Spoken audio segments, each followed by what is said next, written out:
This is the Business of Leadership Series Minute with your host, the best-selling author of Don't Buy a Duck and founder of MarketingStrategyHero.com, Derek Champagne. In the studio today, we have the one and only Travis Swanson. To give you a quick, those of you in Razorback country will know, played for the Arkansas Razorbacks, played for Detroit Lions.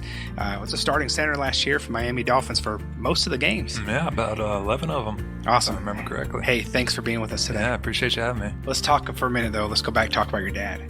Because my background as a kid was in music, and I was like you were chasing football, I was chasing music. Yeah. And I remember being in Nashville a few years ago, and it just hit me out of nowhere. I forgot how much my dad did for me in those years of chasing my dream. I had to call him and go down. I was teary-eyed, and I was like, Dad, thank you.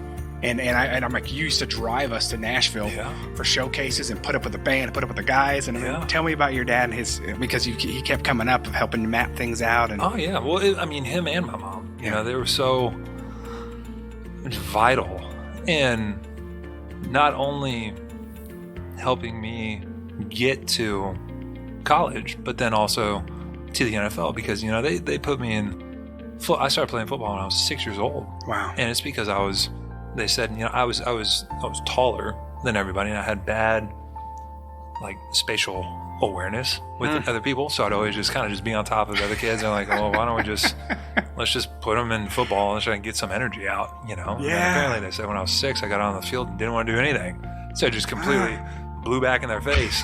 But, you know, I thank them all the time, because, you know, parents out, you never, like, they would have never thought that just like one decision to put me in, like, oh, let's just put them in Little League football just to get some energy out. And then you fast forward 22 years later, and it's like, you know, look.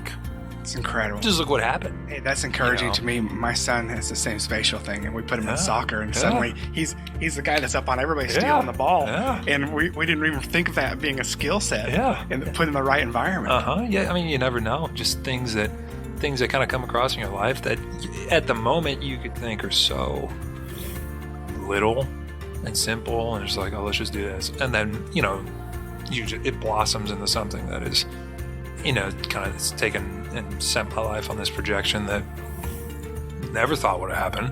Like, you have no idea. Like, high school, I think my sophomore year, I kind of decided, like, I want to try to keep playing in college, you know. And then they, you know, my parents with the, you know, spending the money to take me to these camps and, you know, the hotel rooms, like, they didn't have to do that, but they did. Right. Because they're loving parents.